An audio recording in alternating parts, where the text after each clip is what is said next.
се работи за случајот на доктор Ирина Пановска за набавка на лекови во здравствениот дом Скопје. Значи, подоставената пријава од анонимни граѓани и група загрижени лекари за здравјето на пациентите,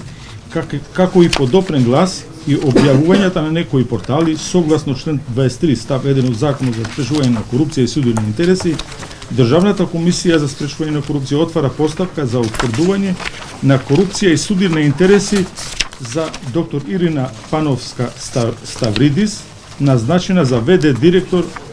на јавната здравствена установа Клиника за хематологија Скопје. Добро. Приговорот се однесува за влијанието и наместувањето на тендерите во корист на веледрогеријата доктор Пановски, во која е собственик нејзиниот татко Златко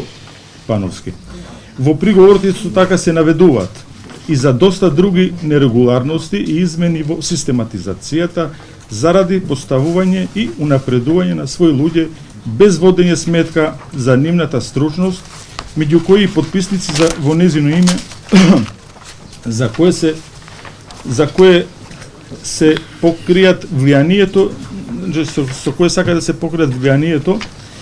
и непотизмот во договорите со веледрогеријата доктор Пановски. Како подписници ги наведуваат доктор Мартин Ивановски, кој е истовремено и член на управен одбор на клиниката и е назначен или унапредуван како раководител или шеф на дневната болница, и доктор Сонја Трајкова, која по незиното доаѓање како ВД директор е унапредена во раководител или шеф на одделението за анемии. Се наведува дека поддршка за своите незаконски дела има и од страна на бизнис пријателката, министерката за одбрана Радмила Шекеринска и од министерот за здравство Венко Филипче.